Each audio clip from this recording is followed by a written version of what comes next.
All right, welcome to week 8, everyone. We only have a couple more weeks to go before graduation / demo day. We're going to talk more about that in a moment, but it's really good to see you all. We have a special guest with us today who's a sponsor you're going to hear from momentarily. We also have a couple new entrepreneurs that I met when I was in DC who are part of that Economic Recovery Corps program, who do not live in the Oregon-Washington area, but I wanted them to join in because why not we've got great content and they get to actually interact and meet with some of the amazing high growth tech companies in Oregon and in Washington. So welcome today. I'm going to go ahead and share my screen with you all and walk through a few announcements and updates. But today we are in week 8 and we have Corey Wright with us to talk about due diligence, startup KPIs, and expectations that investors have. So it's going to be a perfectly timed session based on what you all have been learning up to this point. Of course, just to remind everybody, we record all the sessions. The breakout rooms are not recorded in case you want to discuss more sensitive items. I also want to give a major shout out to 2 of our sponsors, the US EDA, the Economic Development Administration, as you all know, is the primary funder of the initiative. And then today we have with us Lisa Smith, who is the director of the Washington State Micro Enterprise Association, who you guys can all give a huge shout out to her because she provided most of the funding to help cover the experts that we have on the team, the cohort facilitators and the mentors. So I'm going to give Lisa a couple of minutes to tell us more about WSMA and a resource that she has in particular for the Washington State entrepreneurs. So thank you, Lisa, for joining us and for sponsoring us. Well, thank you very much for this opportunity and for just being able to be a part of this cohort. I have been pretty blown away by RAIN catalysts and what all of you have been able to do in this program. The Washington State Microenterprise Association is really a network of 120 nonprofit public and academic partners in Washington. So for those of you who are not in Washington, we may not be as much value to you, but for those who are in Washington, our organization does 3 things. We fund nonprofits.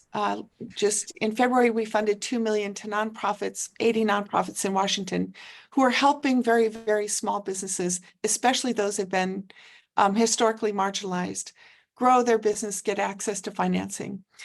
We also provide training and technical assistance. And then we do a network resource coordination through Evergreen BizLink. And I just wanted to take a moment and introduce you to this. And I'll just say it's probably easier if you go to the link on your own. I just put it in the chat. This is an incredible resource for all of you who want to dig a little bit deeper. If you need particular assistance with writing a business plan or finding access to tax credits or financing, or you're in a rural community, on this platform is a navigator where you put in your zip code, the industry sector you're in, what kind of resources you need. Maybe you need it in a different language. And what comes up are these vetted partners that are available for you, whether it's serving veterans or if you're an ag-specific entrepreneur.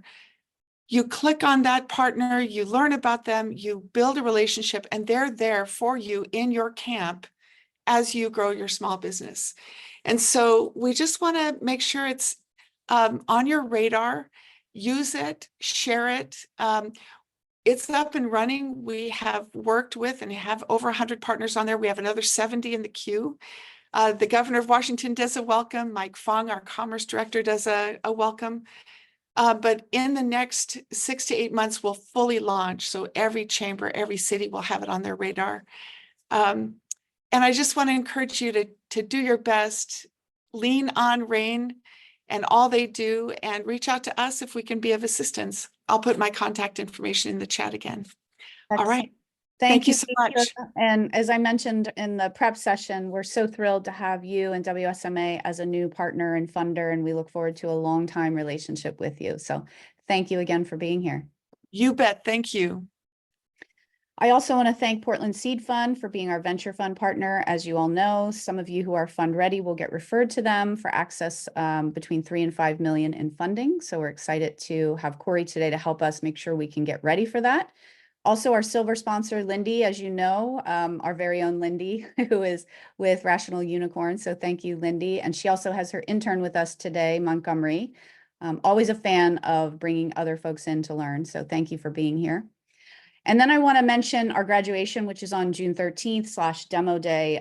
Thank you, Shashi. We can give a huge shout out to him. Portland Seed Fund portfolio company, Pug AI, the CEO founder, Sammy Johns. She is going to be our keynote. I had a wonderful conversation with her last week. Her story is super inspiring, and she's about a year ahead of where most of you in this cohort are at this point with the funding that she's raised and where she is, and has gotten some really great exposure. And I love her because she talks about, you'll remember in my presentation on branding, you're not building a company, you're building a brand. So she talks about how she's gotten herself in Times Square here and how she's gotten that kind of exposure for her brand and what she's doing. She has career management software. So the Jennifer on my team is going to put a link in. You do not need to register for graduation. However, share that with your friends and family to join you, because those of you who qualify for graduation, your cohort facilitator will read your name and your company name. We're also inviting some dignitaries from Washington and Oregon as well to that. As far as the demo day piece, I wish we could have all 80 of you give your pitch, but there will be about 6, 7 of you who will get to deliver 3-minute pitches, who will come out of that group who is receiving pitch coaching right now by myself, Anjit, and Corey. So more to come on that. But she's definitely an inspiring speaker. So I want to make sure that we're going to open this up there. This Zoom session can go up to 500. So I don't know how many we'll get, but we're aiming to have about 200-300 come hear her speak. So thank you, Shashi, for bringing her to us. Gio, you had mentioned on the last call that you wanted to be able to do more around cohorts peer support. I didn't give you a heads up that I was going to ask you to take 30 seconds and speak about this, but did you want to just sort of share a little bit about what you're wanting to get more out of this cohort for, and then we can determine how we can support you guys in that? Yeah, I think towards the end of our conversation last time, I reached out to another member here regarding some developers or development resource that she was using. And so, because I know myself, I've already ran into some development situations that didn't go so great. And so I guess I just sort of thought of, wow, how many other people on this cohort need help with development or any other resource that someone has already acquired or is using and has gotten really good traction or just really good, efforts from that person or from that agency. And so if there is a list or some type of repository of, vetted resources that we can also utilize, seems like a Great. good way that, we can get some good help with Yeah. our efforts. Yeah. Thanks, Gio, for bringing that up. And so we're talking about vetted software developers, whether they're domestic or international. And I will launch the Discord channel, you guys. It's on my list. That will be a good place for you guys to connect around that so that you can share different contractors that you have vetted. So thank you, Gio, for taking a moment. We do want to make sure that there's this powerful cohort. Some of you are working in competitive spaces, some of you are not, but you're in various industries that you can benefit from all the background that's been done. So thank you, Gio, for that. We are in week 8, as we mentioned. Next week is Memorial Day week, so we are taking off that week. So hopefully you guys will end up on a beach somewhere or somewhere else that brings you joy, that you can actually take some time. We do know that Corey's going to have his open mentor hour during that time, but that will be just 1 hour to take out of that session. Okay, so with that, I'm going to have the pleasure here of introducing you to Corey Wright. Corey is not only a friend, we have worked together. He was a venture catalyst on the RAIN team years ago. He'll tell you more about where he's from, but he's actually joining us from Paris right now. So it's late in the day for him. He's out there, moving and shaking and working deals.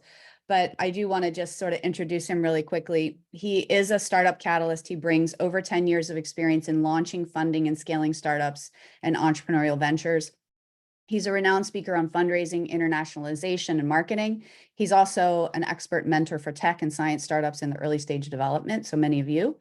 He's supported over 600 startups in the last 5 years. That's a lot, and completed 10 pre-seed investments into AI and deep tech startups for the Jeff Bezos of Germany. Many of the ventures he's worked with have gone on to raise 7 and 8 figures in equity funding. So there's a lot more I could say about Corey, but for the limited time we have, I want to make sure he has time for his presentation. We're going to open it up for Q&A. He's got a really fun exercise for us to do in the breakout, and then he'll talk about the homework and what's next. So please, as always, use the chat, use the raise hand feature. There's several of us monitoring that. This is a super important topic, and we want to make sure that you get the most out of it. It's going to be pretty deep, a lot of data, but we're recording it. You'll be able to get access to it. We will have to stop it at some point when he's talking about some semi-confidential stuff that he's gotten approval for, but not to post on our public site, and then we'll restart the video. So with that, Corey, I'll hand it over to you. Thanks for being here today. Thanks, Caroline. Yeah. Hey, everyone. Great to meet you all. And sorry, just making sure. Can everyone see my screen okay? Yes. Awesome. I guess this question is asked way too many times. And now I'm just turning on my battery, so I have lots of power. Okay. So data rooms, due diligence, KPIs, and all the entrepreneurs go, blah, right? So not the most fun topic. I give a lot of workshops all year long to different types of entrepreneurs and startups and everything. And this is always the, for me, one of the more boring ones, right? It's more fun to talk about getting money or selling to customers or other stuff, but it's an important topic. So we're going to try to have fun today, try to really dig into some things, and there will be a lot. So you'll get the slides afterwards. You'll get some custom resources I've created for you. And I hope that, yeah, it enables your due diligence journey.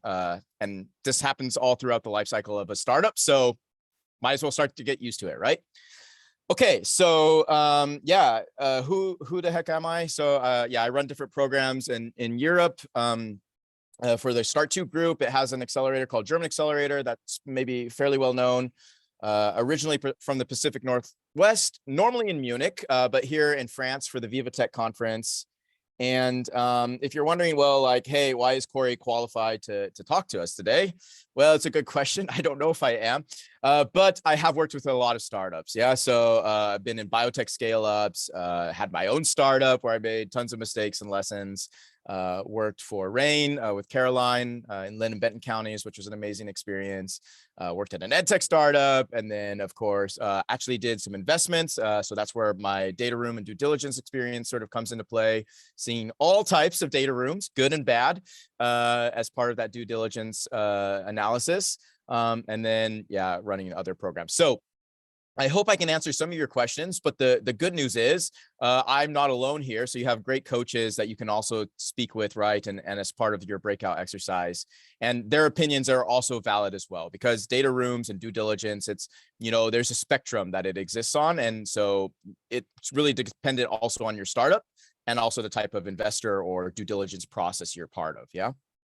So we'll try to answer questions and keep an eye on the chat, but we'll go through a lot today. So before we dig in, I always forget to put these in my slides, so I finally did it this time. 3 books that I recommend all entrepreneurs who are, let's say, below Series A should read. The first one is Venture Deals, great book, and really can help you sort of understand the different terms that investors give to you and which ones you should take and which ones you should negotiate. So definitely recommend. It's not an easy read, but you will be very smart at the end of reading it. Then Startup Owner's Manual. This is really a book you can keep with yourself for really a couple years, right? Like until you're really in your growth phase, because it really focuses in on the importance of customer discovery and customer validation. And this process is always happening, really, until you start to hit growth. So definitely recommend that. And you can just read like little chunks at a time. And then finally, I'll use some excerpts from this book today, Traversing the Traction Gap. It's like a nice little CEO secret manual for founders. And it really helps you sort of pay attention to the different building blocks of your business and to also really have a strategic approach to how do you manage your investors and your board? How are you focusing on different areas at different times and thinking about this sort of startup life cycle, so to speak. So enjoy. And yeah, Steve Blink. Yeah, exactly. He's awesome. I think he maybe passed away. One of the authors passed away just this last year, which is sort of sad, but it's a really amazing book. Definitely recommend. Okay, so startup KPIs, key performance indicators. So if there's any like project managers in the room, apologies if some of the stuff I present is not exactly a KPI or is maybe more of an OKR or a key metric or whatever. But the main point that I'm going to talk about is some things that you should consider tracking or at least paying attention to in your startup at these different phases. But let's first talk. Oh yeah. So why? Well, because it's going to influence decisions you make and management behavior. So Pearl Zhu, she's an expert in this, and you know, what should you measure? And then measuring the right things, it's a tricky thing, especially when you're a early stage company, but it is important. So why do we want to track KPIs and metrics? Like, what is the point? Well, 3 reasons. First of all, it helps you be a little more strategic and make operation decisions based on data, not necessarily only on gut feeling or what your employees are telling you or what your investors are telling you, whoever. The second is attracting investment, especially when you get towards, let's say, your seed and your Series A round. Depending on the type of company you are, investors are going to have questions for you. So if you can have those KPIs, then that's super helpful in answering their questions and also hopefully showing growth or that you're tracking the right things. And then finally, risk management. If I'm doing enterprise sales for my SaaS startup and suddenly I'm seeing that my sales length or my sales cycle length is going from like 18 months down to 12 or down to 24 months up to 24 months. What's going on? Did we lose a key salesperson that's super talented? Did we like change our marketing message and something's going wrong? Have we been ignoring our customer email? You know, so then it gives you sort of a warning detection system to say, hey, what's actually going on here in my company? So KPIs are important for all businesses and startups. You're building a business, right? So they're important for you. And okay, big scary looking graph. This comes from that book I mentioned, the traction gap, traversing the traction gap. And what all of you, I believe, if I'm not mistaken, is you're all over here before this big gap. Yeah. So you're trying to cross it. You're trying to figure out what's your go-to-market. How are you getting enough traction and the stuff that you can go to scale? Okay. And there's a bunch of different terms here. So I'm gonna actually show these to you on the next slide. And these are the following, that you are every milestone going from ideation to MVC, IPR, MVP, lots of acronyms, I know. And I like to highlight this because sometimes founders are really focused on, or there's a misconception around, for example, what is an MVP, right? So here in Germany or France or Europe, sometimes people define MVPs as like that prototype or the beta or the UX version with the data, the wireframes, but nothing on the back end, you know? And I would actually argue that is not an MVP because it's missing the V. V stands for viable, which would mean an MVP is something that you can actually sell to a customer and you don't have to completely tweak it or adapt it or add this feature or whatever. So as you go along your customer journey, you're trying to get to building this MVP, but there's a lot that happens beforehand. And this journey can take a couple years actually. And normally once you get the MVP, you've sort of started to jump over this traction gap. And now you're trying to do things in a repeatable way, have repeatable sales, right? That you get this viable repeatability, that you have then minimum viable traction.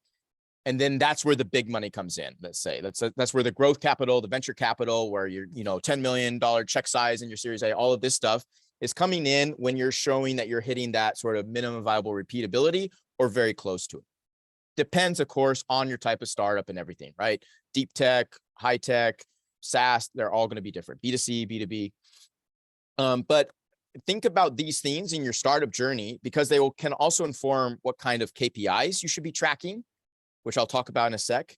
And also what kind of money do you need to raise and what do you need to be focusing on in your startup to hit these milestones so that you can then get to the next milestones. So the other thing I want to highlight here, just just very briefly is often what entrepreneurs do, because, you know, we love to create things and make stuff and just get it out there into the world. We'll sort of go from ideation and jump right to IPR, initial product release. That first beta version, that first landing page, that whatever is a POC, maybe it's even a pilot with a corporate, right? The challenge with this is we sort of forget an important step, that is, what is the market we're creating for ourselves and entering? And are we really finding this sort of minimum viable category or market and market engineering to be able to create that? Aaron, I think I'm just going to mute you here. Okay.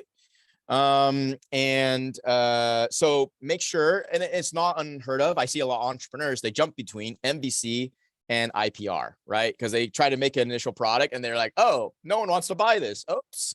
And then you go back and forth. So understanding these sort of steps in the journey and trying to figure out where am I realistically as the founder of my company can be really helpful to make sure you're not also trying to do certain things too soon. Okay, so yeah, what does this all mean? Well, okay, one other thing.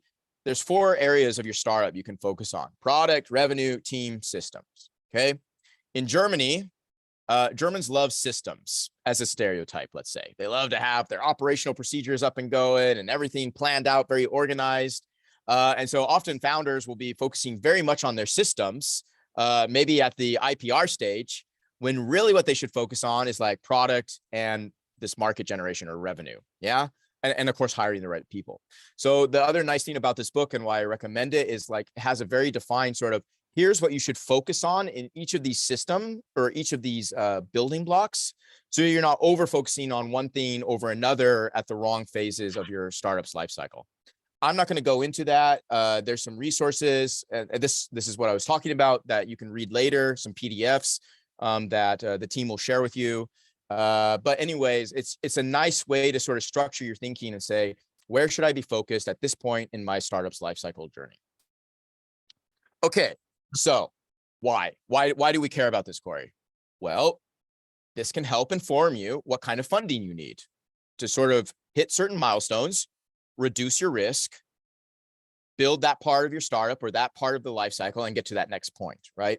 So that's why I like to remind folks of these. These are some numbers, let's say typical numbers from the US for each of the stage as well. But this was from maybe pre-pandemic. So, you know, I think some of these things are maybe changing, and it can also depend a lot on where you're based and what kind of customers you have. This was more B2B SaaS. If you're B2C or if you're deep tech, it's going to be a little bit different. But you can sort of see some average numbers, sort of maybe what's happening at these different traction milestones. Also some valuations. I think actually when we talk pre-money valuations, it looks like it went up a little bit in the last quarter for US-based startups. So it might be closer to like 6-7 million right now. But overall, you can sort of see, at least pre-pandemic, where were things sort of at. And also what is like some dilution levels, things like this. So again, take this with a grain of salt. It's not necessarily applicable to every startup, but it can give you sort of a gut feeling of like where things can be. Okay, so that's nice. Corey, beautiful slides. What do we do with all this? So here's some proposals. If you're in the ideation phase or figuring out your minimum viable category, like really who is your market, and this takes time to figure out who is your market. These are a few KPIs you could track. This could be your market size, who the competitors are, what kind of IP do you need, how are you going to sort of form your team, what could be a potential business model, all of this stuff. And really, one of your mentors brought up today, like that really this customer discovery, customer validation is the most critical thing you can be doing at this stage. It's really just talking to your customers and understand what's going on. Then let's say you start building something. You think you know what some customers want. So you start building that beta or doing a pilot or a POC. Then there's more things you can start to track, right? Like how many people are using it or interested? What's your pipeline look like? If you're using a building software or hardware, like how long is it taking you to develop different features? What's your user engagement? What's your user feedback? If you're able to do a little bit of sales, how is that going? What does your sales pipeline look like? What's your TAM, SAM, SOM? I think you guys did that exercise a while back. And one thing maybe I would highlight here is, in my opinion, just my opinion, at this stage, you should already have estimations for what your customer acquisition costs might be in a couple years, what your customer lifetime value might be in a couple years, what your churn rate could be, and what a sales cycle length could look like. And I teach another workshop where we go into why these 4 numbers actually affect your scalability and your profitability as a company, and why they're so important to have initial assumptions for in the very beginning. So, you know, you want to pay attention to this stuff. I know I need to move on because I don't think there's too much time here. Caroline, by the way, when should I be putting people into breakout rooms, or when is that supposed to happen ideally? Yeah, if you have about another 20 minutes, then we can do 10 minutes of Q&A and then breakout rooms. So if you can end Okay. like 5 minutes before the top of the hour. Okay, great. Thanks. All right, so we'll speed things along. I'm not going to read all of this, but there's MVP stage KPIs you should consider, and also how are these trending? Like, is your CAC trending down or up? Right, something you want to know. I'll let you read these later. They're going to be different for every startup, and of course, as you get to like MVR, MVT, meaning minimum viable repeatability or minimum viable traction, then you're also going to start to pay a lot more attention to unit economics, your margins, customer retention costs, a lot of different things that you can track, again, dependent on your startup. I also think it's important to track leadership and HR KPIs, especially because when you get funding, you need to hire people, and it's tough to hire people as a startup. So you want to track this and make sure you have a good culture in your organization that's easy to get new talent on board, right? So a lot of things that you can look at here. And of course, more and more important is also sustainability KPIs. So for example, in Europe, most startups need to sort of be able to mention their sustainable development goals that they're contributing to. And a lot of bigger venture capital funds are also focusing on this and saying, hey, you know, triple bottom line, people, planet, profit. How does your startup fit into making sure we have a place that we can all live in 20 years, right? So also important things, especially if you're a climate tech startup, to pay attention to. So take this. There's the SDGs is the main thing, Anna. And then there's a few other things. I'm not an expert at this, but happy to connect you to some people that are. The important thing I want to highlight here. So you just saw a bunch of things that you could track in your startup, right? And the most important thing you can do at the first beginning is to really understand your customers and to really understand the quantifiable value that you can create for them. Time, money, or tangibly improved quality or less pain in some form, right? So don't miss the forest for the trees, meaning you could have amazing user engagement metrics, and your monthly active users and your daily active user ratio is amazing for your software, and your sales pipeline looks huge. And then you get 3 years down the road and suddenly nothing is going right because you didn't pivot, or you didn't really understand your customers, or you didn't pay attention to a competitor or whatever. So remember that hitting KPIs is not necessarily startup success. And then also watch out for Goodhart's law, right? So I actually have this with some of my employees. If I were to say, hey, go get 100 leads of entrepreneurs for our programs, right? They would find a way to get 100 leads of entrepreneurs for our programs. But would those entrepreneurs be the right ones for the funding program that we're doing, right? So you have to be very careful when you set KPIs for yourself and for your team that you know, you don't hit a KPI, but it doesn't actually matter because you know you lost the forest for the trees. So take these things with a grain of salt. Talk to other entrepreneurs with similar companies to yours that are maybe 1 year ahead of you in their journey, and see what are they tracking and what were investors asking them for, because all of these are going to be very, very dependent on your business model, on your technology, on your customers, a lot of different variables. So I can't tell you right now exactly what you should track, but there's some ideas in these slides for you to consider, and then work with your coaches to actually say what should be the first things we focus on here. All right, so the takeaway, do what makes sense. So if it doesn't seem smart, don't do it, right? Look at analogs, super important to just see what other people do. And then also hire a business coach, right? And so you have coaches, so great. Okay, I think that I already said all of this. Anything I want to highlight here? No, let's move on. Let's move on. All right. Some things just suck. That's what I tell my founders. It's not that bad, but yeah, startup due diligence. No offense to any investors in the room, but it's not that fun to put together a bunch of documents and in a folder and try to share it, and then you ask for another document and whatever. So it's a journey.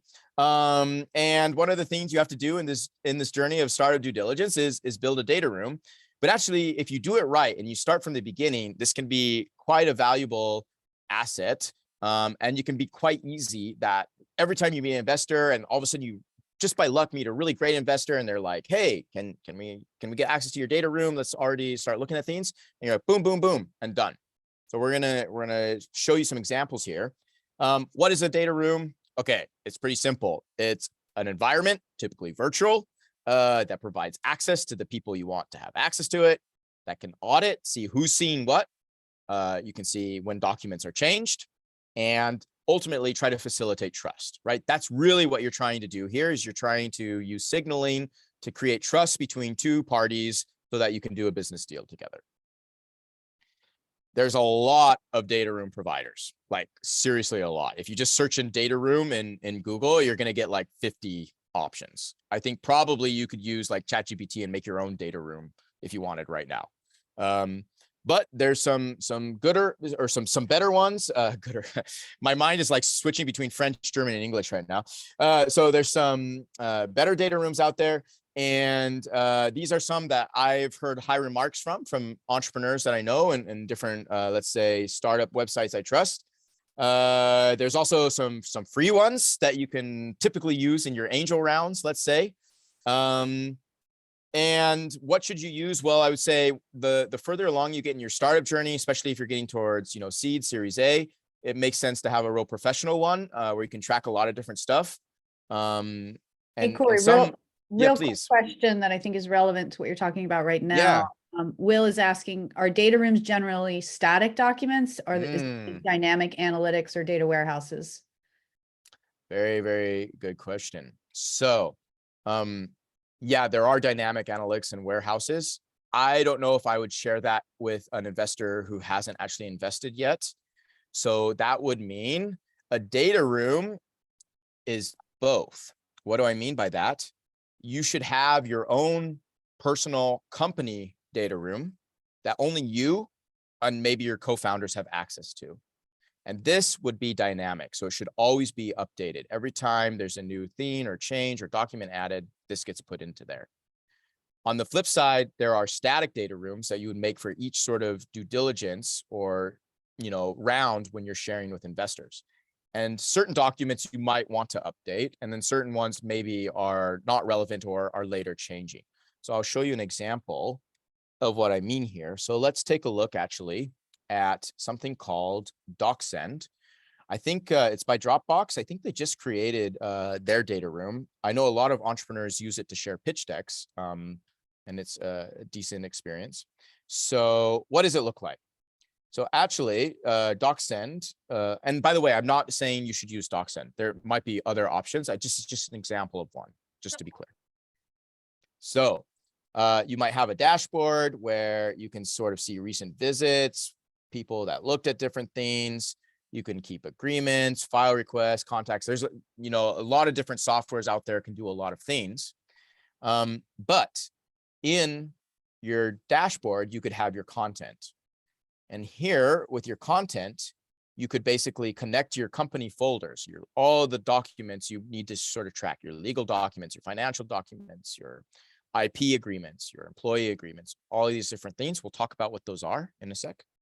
And this is where you would have that dynamic environment, right? And everything would be kept up to date here. But then, okay, pre-seed time, Portland Seed Fund wants to see my data room. They want some documents. We're doing due diligence. Things are looking good, right? So then what you can do is you can actually here in the spaces. Yeah, exactly, Shashi. So many ways. With data rooms, you can actually then create multiple different rooms. So for example, you could create this virtual data room. You could call it Portland Seed Fund Due Diligence folder. Yeah. And then you could go in here And then you could create different folders, right, for the different documents and things that the investors requested. Some investors might request 3 categories of folders. Some might request 10. We'll talk about that in a sec. And then you would load in your different documents into this room. Over here, you would be able to see like who has permissions to see it. You could see sort of who's looking at things, how often is it being accessed. And then you can also sort of see when were documents created. Did your chief financial officer add a document or did they forget to add it, right? So you can sort of see a lot of different things. So I'm not going to go into more details. There's a lot of different data rooms. Some might be better than this, some might be worse. It really depends also on which stage your startup's at. So don't overdo it in the beginning. But this is, what a data room might actually be. So that's what the software looks like, but more importantly, what goes inside of it. This is a AI generated joke. So I asked ChatGPT to make a nice joke for me about data rooms and I said, what's the name of our data room provider? Controlled chaos. So that is how I define entrepreneurship. It is controlling chaos. Okay.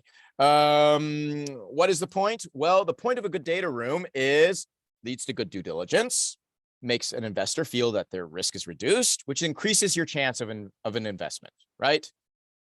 Just because you have the best data room in the world does not mean you will get an investment, but it's a major checkbox that you want to have cleared so that you can move forward on other parts of the conversation. There's actually multiple types of due diligence. I think this is something also founders need to be aware of. And that is there's informal due diligence. In academic terms, this is called signaling. It belongs to signaling theory. And essentially, as soon as you first shake hands with an investor, they are going to start doing informal due diligence on you. What is the impression they got? What do they feel that you're competent? Do they feel that you would do a good job talking to customers, that you're organized and structured, that you could lead a team, right? All of these sort of informal signals happen the second you meet an investor. And by the way, it's not just what's in the data room that is helping an investor do informal due diligence. It's how your data room looks and is structured and how all of these things are sending signals. Then there's formal due diligence. And that's, very sort of dependent on the stage of your startup and the type of investor and the type of technology, all of these things. Sometimes investors will even hire like a technical company to do technical due diligence on your product if you're like deep tech or AI. And there might be different phases of this. There might be different things requested. And this is typically where you would have a data room. Then there's what I like to remind folks of, investors due diligence or other investors. And that is, okay, there's multiple investors in the round and for better or for worse, they all are talking to each other and there's one lead investor and that lead investor is doing the due diligence and then telling the other investors if they like it or if they don't. So depending on your situation, keep that in mind as well. Investors talk to each other. So you want whoever is doing that due diligence or whoever is that main sort of person or investment group that the other investors look up to, that they are also having a really good experience and that you're moving through the process with them. All right. So data rooms are for the formal due diligence part, right? How you share it, how you build it, how you communicate about it with investors is going to also sort of signal to them if you're fundable material, so to speak. Yeah, and exactly. If you're defensive, like Caroline says, you're like, I don't want to share my data room. They're like, well, then we don't want to invest in you, right? So how you respond to questions and challenges from investors is super important. Okay, some best practices: labeling, make the names easy to read and understand, not too long. Avoid a bunch of password protected documents unless it's super essential. Don't put so many subfolders that like when I'm trying to look at it, my computer crashes. Literally, this happened to me once. Keep the investors updated. If you're just using Google Docs for now, because maybe you're just doing an angel round and you add a new doc or something, let the investor or whoever's doing the due diligence know about it. Make it easy. So if you like to use, let's say, Dropbox for your data room and an investor's like, no, we must use this software, fine. Use their software, right? Like you want their investment money, make it easy for them. Make sure there's no like hurdles, so to speak, for them to do due diligence and really analyze your startup within reason, of course. And don't use your data room. And when I say data room, don't use the room that you share with investors for your own original copy storage.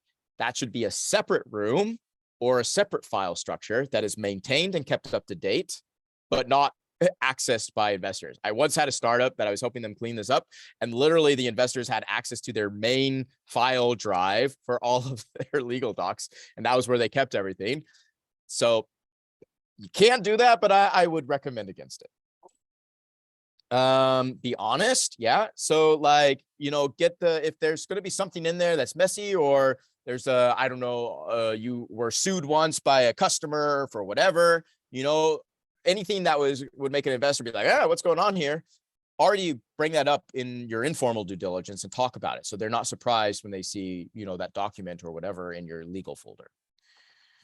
Make sure you give context. If you have a big spreadsheet, have a part of your spreadsheet that explains what's going on. If you have a big research document, add one page that gives a summary of what this research document is about, so an investor can decide, hey, do we want to look at this or do we not want to look at this? And don't overload. So don't share things that you don't need to share. We'll talk about what should you share or not share in a bit. And of course, target the audience as well.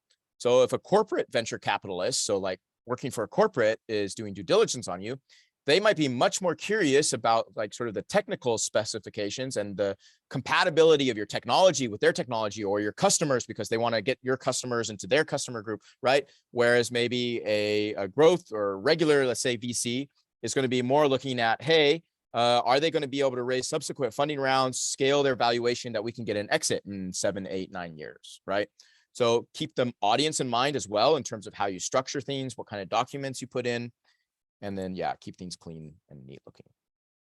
So here's a Techstars accelerator example. Not too much. I think this was from the LA Techstars Health Tech Accelerator. These are some of the documents they ask for. Yeah, it's maybe like 20 things, so to speak. And then this is Y Combinator, and it's so much that it's small print and you can't even read it, right? So they want to know everything about everything, like whatever you have, they want it. Yeah. And that would be for like a Series A round. So what I'm going to propose for most of you would be something like something in between. And I give sort of 5 folders that you could structure things in.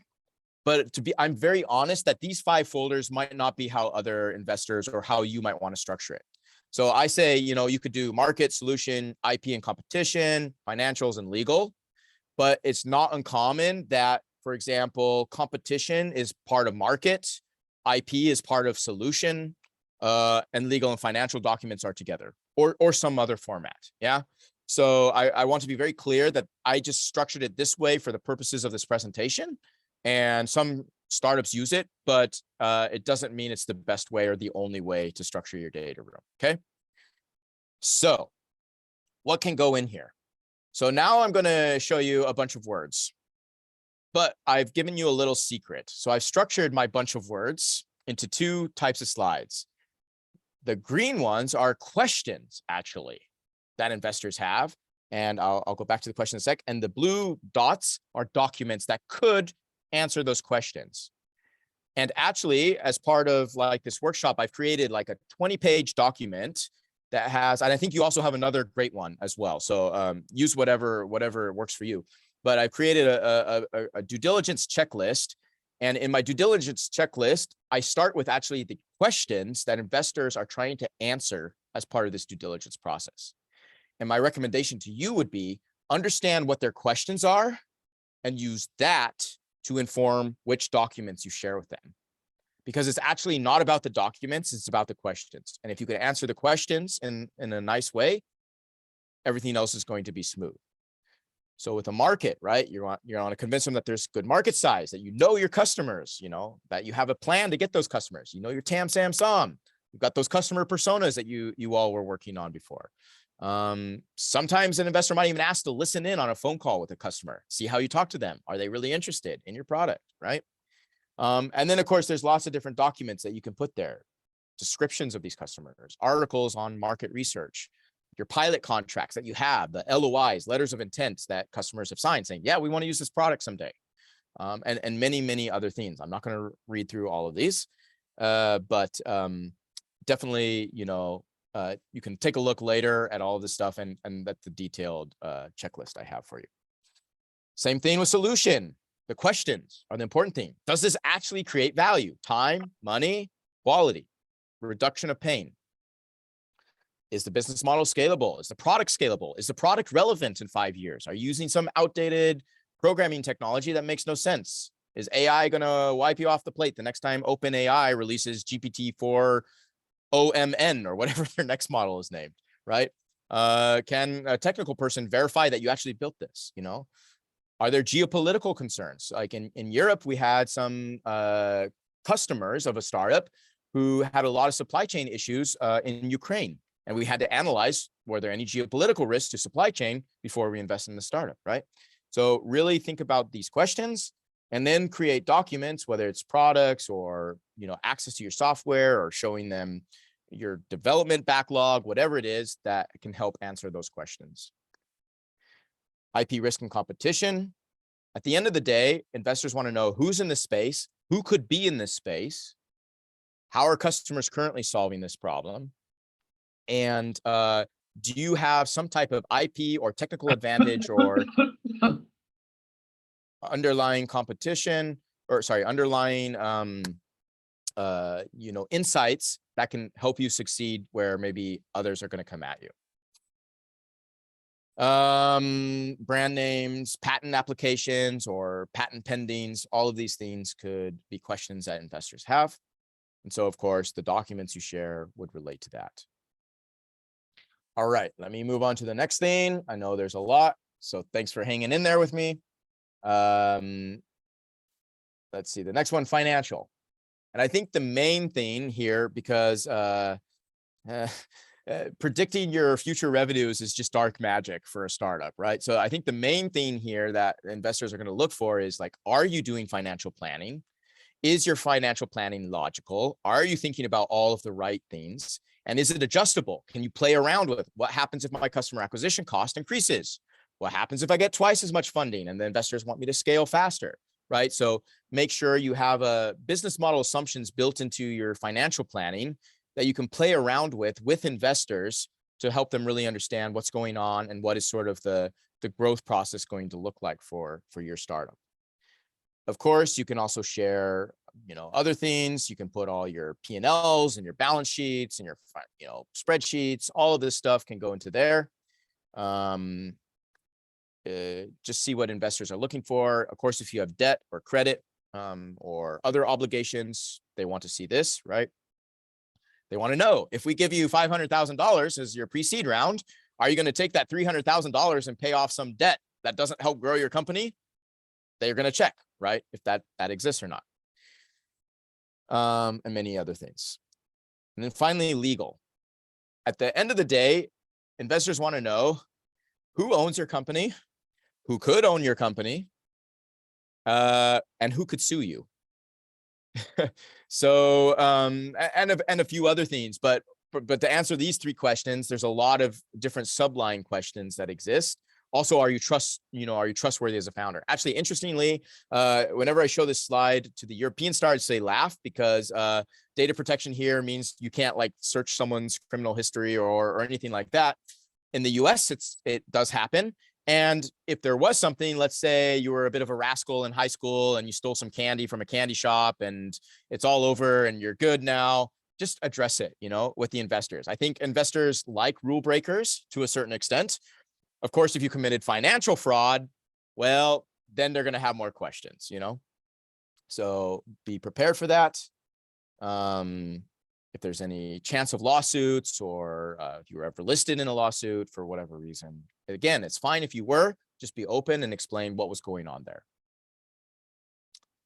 Okay, so lots of documents can support this. Cap tables, all of your different agreements, shareholder agreements, resolutions, all your bylaws, your board meeting agreements, your list of officers, lots and lots of different things depending on the stage of your startup.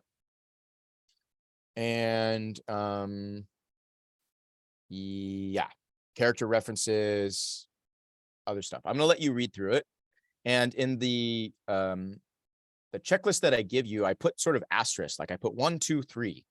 And if you have a 1, 2, or 3, it means like you may not need these documents if you're not a later stage startup, if you're not a life science startup, or if you're not a deep tech startup, by the way, when you see that later. And then anything else that makes sense for your particular startup. If you're a medical tech company making a medical device, yeah, then they might want to know what is your plan for the regulatory approval pipeline, or yeah, how are you getting that, and where's your data, all of these things, and are your are you meeting these different standards that are required? So remember, okay, so all that's a lot, I know. So at the end of the day, though, remember this not just about the documents. So how quickly you respond to requests from investors in this due diligence process is signaling to them how seriously you take this, yeah, and how prepared you are as well, which then signals how good you are at your company. And then quality matters too. So again, messy data room says, they run their company in a messy way. Clean, organized data room says, very organized founder. They're going to do a good job running this company. They're trustworthy to invest in. So try to use it to create a really, really good first impression. Yeah. So that you can move away from what's in the data room to, hey, why are we going to be an amazing startup that generates a return for you and is worth investing in, and can we be good partners? Your investor is your partner. You have to also do due diligence on them, which is something I talk about later. Okay, so let's look at a real data room. So at this point, I would respectfully ask for no screenshots and no recording. And it doesn't have to be so complicated, right? Depending on the stage you're at, and it's really about answering the questions of the investors relative to your particular startup. So let's do the breakout room exercise. So step 1, you're going to open a PDF that's, I believe, being shared with you. Yes, Step 2. I put it in the chat. Okay.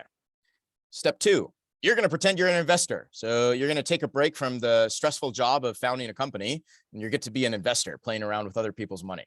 Okay. And step 3, you're going to do some due diligence on a fake startup.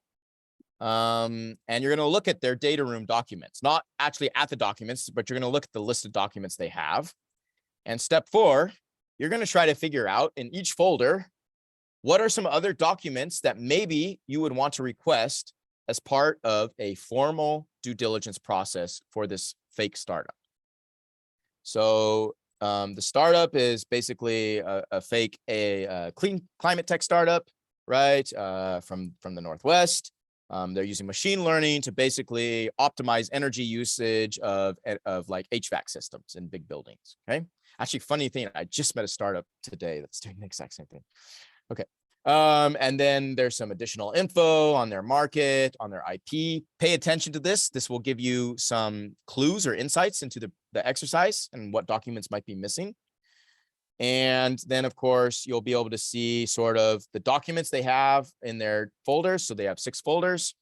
And then your goal is to actually figure out what could be missing. So that's it from my side. I let the team take over now.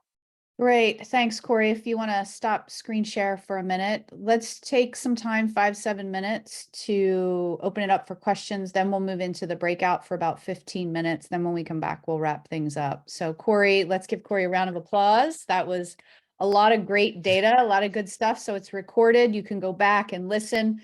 Also, Corey's open mentor hour is, let me pop that up on the screen just so you guys can see that. You all should have also been invited to this already. It's Tuesday the 28th at noon. Some of you may be joining with a Mai Tai or a cup of tea or something since it's the holiday week, but definitely want to make sure I'll have a beer. It's 9 p.m. in Germany, so yeah, join me. some kind of German beer for sure. Okay, questions. Use the raise hand feature, you guys, so we can call on you.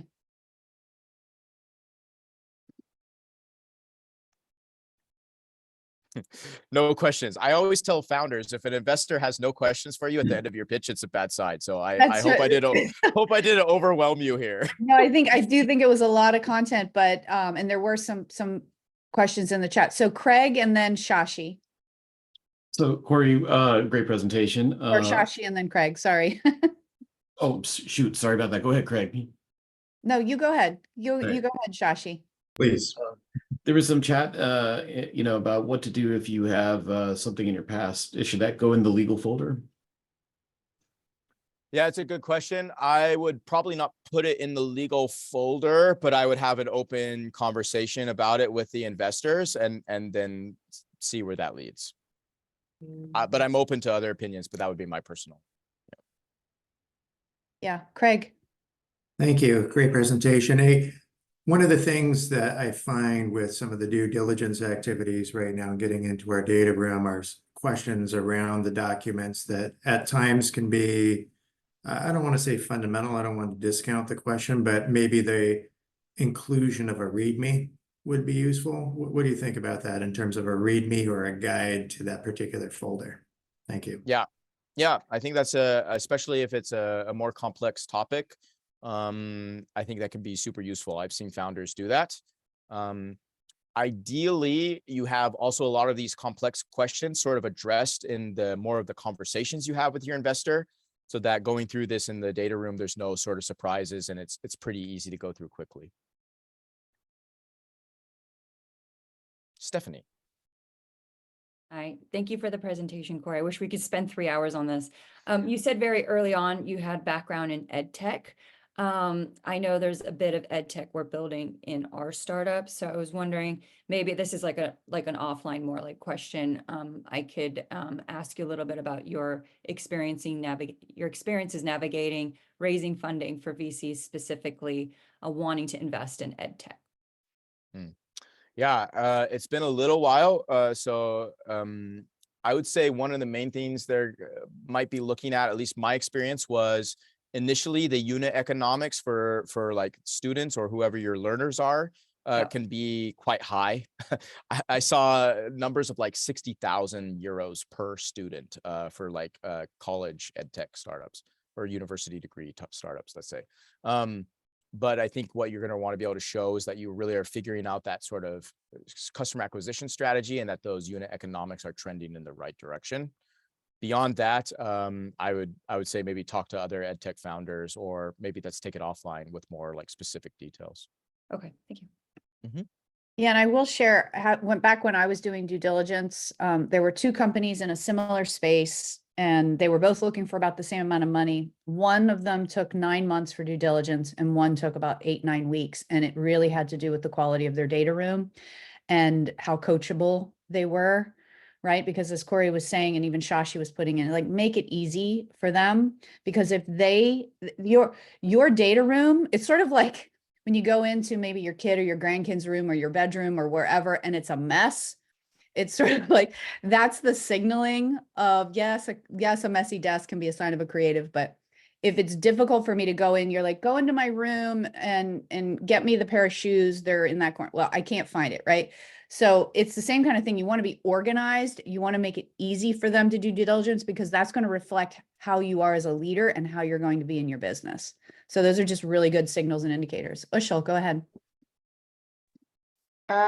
Maybe you mentioned this, Corey, but I might have missed it. What is the audience for the personalized ed tech company that you mentioned? Is it K-12, universities, or professionals?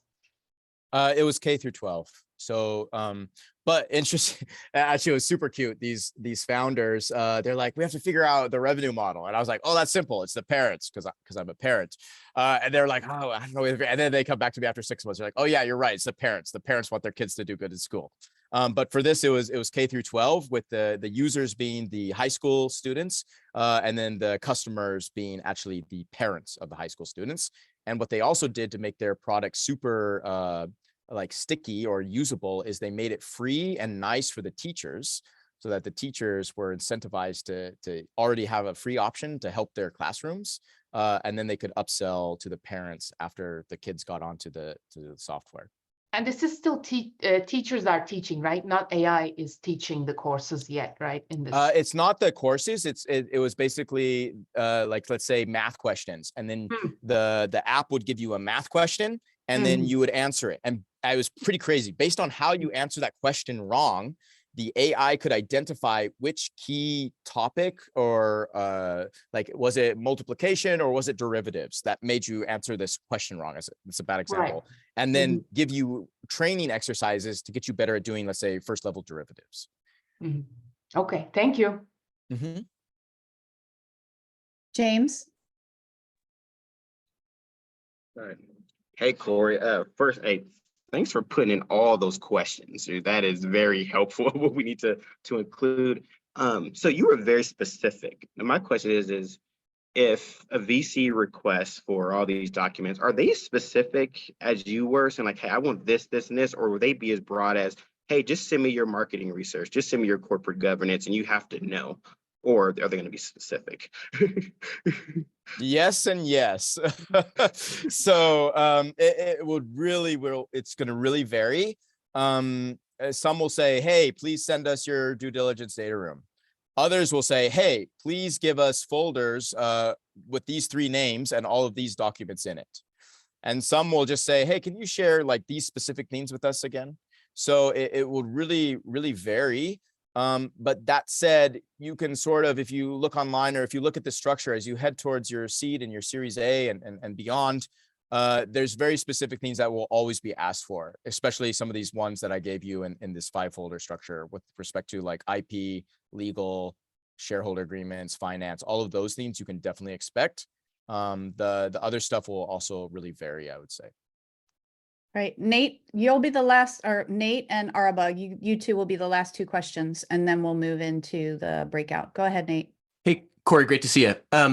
Real quick, could you just speak a little bit to the process of speaking with multiple potential investors and just what founders should take away from, a conversation and then talking to another one, right? You hear a lot that you got to talk to a bunch and then you get one yes. Just kind of how should founders approach feedback as they speak to multiple potential investors? Oh, that's a big question. Yeah, you definitely have to. I mean, like the average founder in the pre-seed is going to pitch at least 60 times, like 60 different investors before you land a check, right? So embrace the pain, so to speak, and do that. And ideally, in a best situation, you maybe have 2 investors that know each other exist, but they don't know who they are, that are able to fund your entire round. And then like, you sort of read that book, Venture Deals, but then you have a nice strategy to sort of figure out, not only what is the best deal, but who's the best long-term partner for my company moving forward. But sometimes life isn't perfect and you either have one investor or you need to put a couple investors together, and then making sure you have a lead investor who is sort of controlling the narrative, setting the terms of the deal, and all the other investors are sort of getting behind this lead investor is then more of your goal, so that everything is moving along. And then check, but it's a complicated question and a lot of underlying discussion to it, but maybe some initial impulses there. Araba, you're up, and are you joining us from Florida or are you back in the Pacific Northwest? I am back in the Pacific Northwest. That's why I'm sweatered up. Nice. I would be a lot warmer. This has been great. Learned so much. Question for you as like a new first-time founder. Are there any red flags of things that like if a investor asks for that should be like a little bit of like, that's a little off, like anything that you would say, or everything's game? Yeah, everything is game. One red flag for me was like when I asked founders for certain documents, and they're like, "Yeah, we'll get those to you after our 2-week vacation." Because I was like, "Well, okay, how do you respond to customer requests in that case, right?" So also remember that investors are sort of gauging how you interact and respond to them as a measure of also how you would engage and interact with your customers. So that's an important consideration. And I think everything's game, but like, big red flags would be like clearly no ownership of your IP, or your unit economics in your spreadsheets don't make any sense. You can't ever become profitable. I mean, there's some clear no-nos, but hopefully most things are, more just sort of explaining, and that the investors are already sort of committed and excited to be a part of your company. And they're more just double checking that there's nothing that, says, no, we can't do this deal because we can't, exit in 7 years. Okay, makes sense. I might be jumping in when I don't need to for Araba, but I think the question was, if an investor asks a question, are there any times when you should say, no, I'm not going to answer that? Yeah, I was also thinking that. I think it's fair game to say, let me get back to you in 2 hours with an answer to that. I need to confirm with my team. But ideally you're able to respond to questions, I would say. But I don't know, Caroline, what do you think?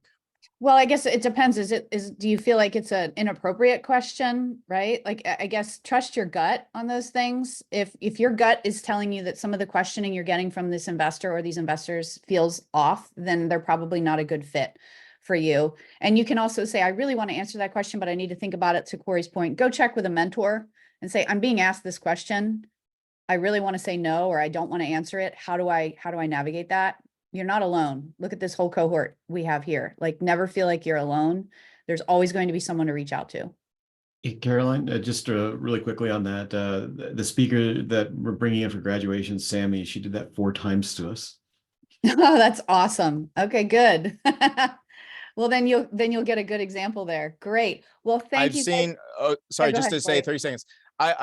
It happens so you have to do due diligence on your investor as well. And if they're like dragging their feet in the due diligence process or whatever, that already means it's a no-go, and don't waste your time. And unfortunately, there's a lot of bias and also not great investors. Caroline has some stories, even here in Germany. You know, I've had a female founder, and she was getting questions she should have never been asked from male founders, let's say, in that investment committee room. And for that, I would just be like, hey, thanks. I think this is not a good fit for me. Because anyways, why would you want that person's money? And just say, thanks for your time. I need to leave the room. Don't waste your time with, like, you know, that kind of crap, I would say. Right. Yeah. Okay. Good questions, you guys. We're going to move into the breakout session. So I'm going to pull up the breakout. If it doesn't pop up on the screen for you, remember down in the bottom navigation area, you'll see the little breakout with the 4 squares. You'll see rooms 1, and then we'll skip 2 because Heather is not here today. So I'm taking cohort 2. So cohort 2 will stay with me, and anyone who doesn't know which room they're in, you can either stay with me or you can join any of the other rooms that you want. There is the PDF that your cohort facilitator will pull up. We're all going to pretend to be investors. We're all going to look at the data room and see what's missing, have that dialogue, and then we'll come back and talk about the homework and wrap things up. So the rooms are open. Again, if you're not seeing it as a pop-up, down in the bottom where the breakout room icon is, click on that and join your cohort room number.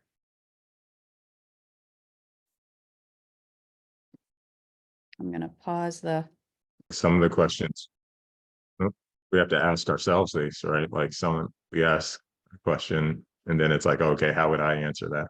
Or like, how am I positioned to answer that question? So I think it's a great exercise. Yeah, it's good to put yourself on the other side of the table, because it's like, oh yeah, could I evaluate my own deal? Like, if I was the investor in my own deal and I had to put on that hat of what's in the data room, is it enough? Right? So I hope that was a good exercise. We only have a few more minutes to go. So Corey, did you want to go ahead and talk about the homework? Yeah, that would be great. And just real quick, what you can do to support each other is, after you build your data rooms, find a couple other entrepreneurs you trust and ask them to do this exercise on your theme and to challenge you and say, hey, I would want this and this and this, and leverage this community here to also support each other in how you do it. So answer key will be shared later, but share the passwords if you have password protected documents, right? If you say you have customers and revenue, would love to see those contracts that they exist. And of course, what's the size of the market, some personas, things like that. If you're AI, I would like to know, how did you train your model? The data that you use to train your model, super critical, right? When it comes to that. Also, are you in compliance with like different sort of AI data protection acts and all of that stuff? Who are your competitors? There's no competitor lists. So do you understand who's playing in the market? And are you using third-party APIs? Are you allowed to use those APIs, right? And then finally, what is your financial plan? What have you told investors, right? Any investor communications? And then on the legal side, very important is also the safes. The safes were missing that they had raised. So I would want to see what were the terms there. and some other things as well related to like shareholder resolutions and any board meetings, because they were a Delaware C Corp, as you may or may not remember. Okay, so yeah, sorry for the quiz, making you work extra hard on a Thursday morning. But maybe for the homework, there's also a bonus option, by the way, for those of you who are overachievers, which I assume is everyone because you're entrepreneurs. But I would suggest to try to just create your own company personal founder data room file structure. No more than 10 folders. I think 10 folders is too much, but find a system that works for you. It could be 5, it could be 3, it could be 8. Then go through this checklist document that I have given you and see which things can you immediately add to that folder right now, and just get that done. And then now you don't have to sweat it anymore. But then also mark which documents maybe an investor might care about with you later. And you can work with your coaches on this as well, and they can help you because there's a lot of things you could or could not put into that room. And then make a plan. Yeah. So think about your future due diligence and say, okay, at the end of 6 weeks, I want to make sure I've at least had this, this, and this, and this added to my data room. So that's it from my side, but happy to stick around a little longer for questions. Please feel free to connect with me on LinkedIn. And thanks for your patience in what I consider the least sexy topic of entrepreneurship, but I hope you got something out of it. And I wish you all the best also in your fundraising journeys. Awesome. Thank you, Corey. You did such a great job. And I think you've positioned yourself so well in this space and the decade that you've been working on this work. So thank you so much for everything that you shared with us. Please join Corey's Open Mentor Hours. That is next week. You all have that invitation. I want to remind you, I know you've heard this many times about graduation criteria as we're coming in hot on graduation. Attend 7 of the 10 sessions, including graduation, at least half of the Open Mentor Hours, at least half of the homework, which is really only 3 assignments, right? And so make sure you've gotten those to your cohort facilitators, because they are currently tallying all of that up and telling me who qualifies for graduation. And then again, right now, Corey, Anjit, and I are working with about 30 of you on pitch coaching so that we can determine your fund readiness, so that we can refer you hopefully over to the Portland Seed Fund so you can raise some money and do all the great things that you've learned in this accelerator, and hire people and build your tech or expand your tech and get those customers. And then of course, we have Memorial Day weekend holiday coming up. Hopefully that you have some sort of view like this. I don't know what that might be, whatever brings you joy. I just want to end on a really beautiful scene, so that you can make sure that you're celebrating yourselves. You all work really hard. You all definitely do a lot. And it's time to take a break, right? And so I do want to make sure that you guys are honoring that. We launched this accelerator with Sierra, who talked about health and wellness. Go back and watch her session if you need some tips on how to take care of yourself. But we're here for you, and your cohort facilitators are here for you. So one more final shout out to Corey. Let's unmute yourself so that he can hear all the great accolades. Thank you, Corey. Thank you. Thank Awesome you. presentation. Yeah, Woo. that was a great presentation. And Corey and I are going to hang on for a little bit if you want to hang back like we always do for 10, 15 minutes. And if you have questions, I see some are already popping up, but everyone else, enjoy your time away or wherever it is you're going. Oregon and Washington obviously has some of the most beautiful scenery and outdoor activities. So go and explore nature. Thank you all. Great job.